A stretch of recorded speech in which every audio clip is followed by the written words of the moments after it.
അഭിലാഷ് 34-ാം ദിവസത്തിലേക്ക് കടന്നിരിക്കുകയാണ്. ആശാ വർക്കർമാർ സെക്രട്ടേറിയറ്റ് പടിക്കൽ നടത്തിക്കൊണ്ടിരിക്കുന്ന ഈ അനിശ്ചിതകാല സമരം.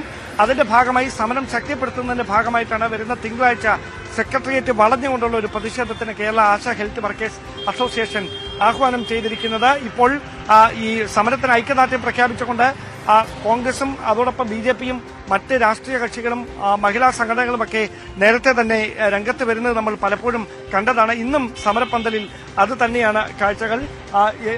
ഈ NPPയുടെ പേരിൽ കുറച്ചധികം പ്രവർത്തകർ ഈ സമരത്തിന് ഐക്യദാർഢ്യം പ്രഖ്യാപിച്ചുകൊണ്ട് ഇവിടേക്ക് എത്തിയിട്ടുണ്ട്. ആശാ വർക്കർമാർ സംസ്ഥാനത്തിന്റെ വിവിധ ഇടങ്ങളിൽ നിന്ന് വരും ദിവസങ്ങളിൽ ഈ സെക്രട്ടേറിയറ്റ് വളയിൽ സമരത്തിൽ പങ്കെടുക്കുന്നതിന് വേണ്ടി ഇവിടേക്ക് എത്തുമെന്ന് തന്നെയാണ് വിവരം.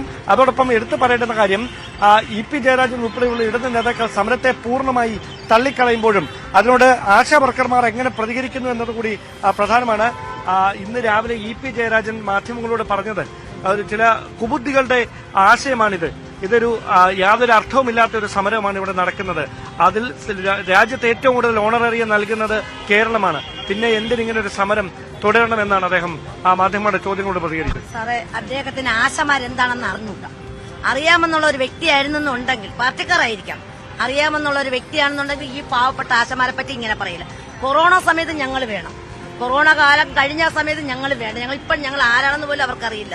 അവരുടെ വീടുകളിൽ ഒറ്റയ്ക്ക് മുറികൾ കൂട്ടിയിട്ട് കിടന്നപ്പോഴത്തേക്ക് ഞങ്ങളെപ്പോലുള്ള പാവങ്ങളാ പോയത്.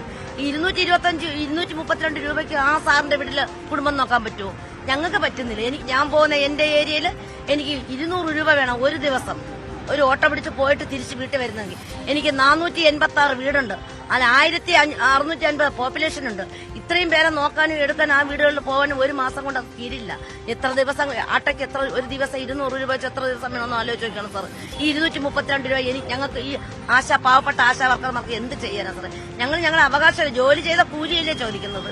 ജോലി ചെയ്ത കൂലി ചോദിച്ചപ്പോൾ ഇവർക്ക് ഇത്ര നാണക്കേടും, ഇവർക്ക് ഇത്ര ഞങ്ങളെ ആക്ഷേപിക്കുക എന്തായിരിക്കണം? ഞങ്ങൾ ചൂലുകാരാണെന്ന് പറഞ്ഞു, ഞങ്ങള് പാട്ടപ്പിരിവാറെന്ന് പറഞ്ഞു. എന്തിനാ ഇവർക്ക് ഇത് പറയാനുള്ള യോഗ്യത ഉണ്ടോ സാറേ? യോഗ്യത ഉണ്ടോ? അല്ലെങ്കിൽ ഞങ്ങളെ കൂടെ വരട്ടെ, അവര് ഞങ്ങളെ കൂടെ ഇറങ്ങി ഞങ്ങളെ ഫീൽഡിൽ വരട്ടെ, വന്നിട്ട് ചോദിക്കട്ടെ. ഞങ്ങളുടെ അവകാശം വാങ്ങിയിട്ടേ പോകുള്ളൂ. ഇവിടെ കിടന്ന് മരിച്ചാലും ശരി തന്നെ. ഞങ്ങൾക്ക് കിട്ടാനുള്ള അർഹതയുള്ളത് കൂലി വാങ്ങിയിട്ടേ പോലും. ഈ ജയരാജൻ സാർ പറയുന്നു, ജയരാജൻ സാറിന് എന്തറിയാം ആശമാരെ പറ്റി? എന്തോന്നറിയാം? വരട്ടെ, ഒരാഴ്ചയിൽ 2 ദിവസം ഞങ്ങളുടെ കൂടെ ഫീൽഡിൽ വരാമോ? ഈ പറഞ്ഞ നേതാവിന് 2 ദിവസം ഞങ്ങൾ കൊള്ളുന്ന വെയിലും മഴയും മഞ്ഞും കൊള്ളാൻ ചങ്കൂറ്റ ഉണ്ടെന്നുണ്ടെങ്കിൽ ഞങ്ങളുടെ കൂടെ ഇറട്ടെ. എന്നിട്ട് പറയട്ടെ ഞങ്ങൾ ഈ ഇരിക്കുന്നത് കള്ള ആശമാരാണ്, ഒറിജിനൽ ആശയല്ല. കണ്ടോ സാറേ, ഞങ്ങൾ കൊണ്ടു നടക്കുന്നത് ഇവരെന്തിനാ ഈ കള്ള ആശമാർക്ക്? ഇവര് കള്ളരാണെന്നും പറഞ്ഞ് ഇവർ തന്നയക്കുന്നത്. ഇതെന്തിനാ മാലാക എന്നും പറഞ്ഞ് തന്നയക്കുന്നത്? ഇതെന്തിനാ? ആൾക്കാരെ പറ്റിക്കാനാ ഞങ്ങൾ പോകുന്നത്? ആൾക്കാരെ പറ്റിക്കാനാണോ? പൊതുജനങ്ങളെയും ഈ പാവപ്പെട്ട ഞങ്ങളെയും പറ്റിക്കുന്നത് ആരാണ് യഥാർത്ഥത്തില്? ആരാ പറ്റിക്കുന്നത്? ഈ ജയരാജ സാറിന് ഒന്നും അറിയില്ല. പണ്ട് ഈ സിനിമ പറഞ്ഞത് അതൊരു ഒരു ചുക്കും അറിയില്ല കേട്ടാ, കുഞ്ഞു വാവയാ. ഈ സുരേഷ് ഗോപി കഴിഞ്ഞ ദിവസം പലതവണ ഇവിടെ വന്നായിരുന്നു. അപ്പൊ അദ്ദേഹം നടത്തുന്ന ഇടപെടലിനെ നിങ്ങൾ എങ്ങനെയാണ് നോക്കി കാണുന്നത്? ഞങ്ങൾ എങ്ങനെയാന്നല്ല സാറേ, എല്ലാരും ഞങ്ങൾക്ക് വന്ന് പിന്താങ്ങ് തരുന്നു. അങ്ങനെയും ഞങ്ങൾ സാറിനെയും കണ്ടിട്ടുള്ളൂ. ഈ പെരുമഴയത്ത് ഇത്ര അടുത്ത് ഞങ്ങളുടെ അടുത്തിരിക്കുകയാണ്. ഈ പെരുമഴയത്ത് ഞങ്ങൾ ഷെഡ് ഇവിടെ താർപ്പ വലിച്ച് ഈ കമ്പിയിൽ കെട്ടിയിട്ട് അവരുടെ കമ്പി പോലും കെട്ടിയില്ല. ഞങ്ങൾ ഈ കമ്പി കെട്ടിട്ട് ഞങ്ങൾ ഈ പെരുമഴ 12:30 മണിയായപ്പോഴത്തേക്ക് തുടങ്ങി മഴ. 12:45 ആയപ്പോഴത്തേക്ക് 2:30 മണിയായപ്പോൾ പെരുമഴ, നല്ല മഴയായിരുന്നു. ഞങ്ങൾ അതുവരെ പോലീസുകാരെ അവിടെ നോക്കുന്നത്. പാവം, അവരെ ഞങ്ങൾ കുറ്റം പറയില്ല. കാരണം അവർക്ക് മോളിൽ നിന്ന് കൊടുത്ത ഓർഡർ അനുസരിച്ചാണ് അവർ പിറ്റേന്ന് വെളുപ്പിനും 2:45 വന്ന് തട്ടിയിട്ട് ഇതിനകത്ത് ആളുണ്ടോ എന്ന് ചോദിച്ചു. ഞങ്ങൾ പറഞ്ഞു ഉണ്ടെന്ന് പറഞ്ഞു. ആ ടാർപ്പ് അഴിക്കാൻ പറഞ്ഞു, ഇവിടെ കെട്ടാൻ പറ്റൂല, അഴിക്കാൻ പറഞ്ഞു. ഞങ്ങൾ ഒന്നും പറഞ്ഞില്ല, ഞങ്ങൾ അഴിച്ച് മാറ്റിക്കൊടുത്തിട്ട് ആ പെരുമഴയിൽ നേരം ഈ മഴ കണ്ടും കൊണ്ടാണ്, ഈ ഞാൻ നനഞ്ഞു നിൽക്കുന്ന കണ്ടും കൊണ്ടാണ് ആ സാറ് വന്ന് എല്ലാരും ഞങ്ങൾക്ക് പിന്താങ്ങ് തന്നു. സാറും തന്നു. സാറും നിറഞ്ഞ മനസ്സോടുകൂടി, നല്ല മനസ്സോടുകൂടിയാണ് തന്നത്. തിങ്കളാഴ്ചത്തെ എങ്ങനെയാണ് സമരം? ഞങ്ങള് സമരത്തിന് തന്നെയാണ്. ഇതിനും വിജയിച്ചില്ല, ഉപരോധത്തിനും വിജയിച്ചില്ല എന്നുണ്ടെങ്കിൽ ഞങ്ങൾ മരണം വരെ സമരം കിടക്കും. ഞങ്ങൾക്ക് കിട്ടേണ്ടത് വാങ്ങിയിട്ടേ ഞങ്ങൾ പോവുള്ളൂ. ഇപ്പോഴും ആ നിലപാടുകൾ ഒരു മാറ്റവും. ഈ വെയിലത്ത് മഴയത് ഞങ്ങൾ കഷ്ടപ്പെടാന്നുണ്ടെങ്കിൽ ഈ നിന്ന് ഞങ്ങൾ മോശമായിട്ട് ഒന്നും പറയുന്നില്ല സാറേ.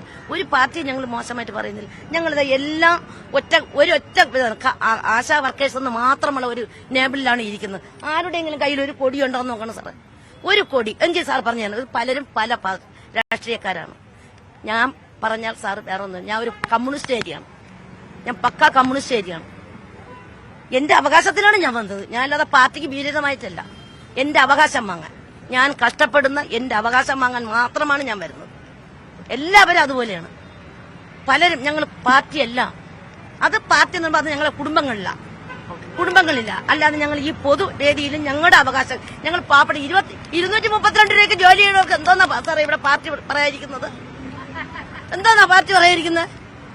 ഞങ്ങളുടെ അവകാശം, ഞങ്ങൾ ജോലി ചെയ്ത് ഞങ്ങൾ അധ്വാനിച്ച പൈസ ഞങ്ങൾ വന്നത്, അല്ലാതെ ഞങ്ങൾ കൂടുതലൊന്നും ആവശ്യപ്പെടുന്നില്ല.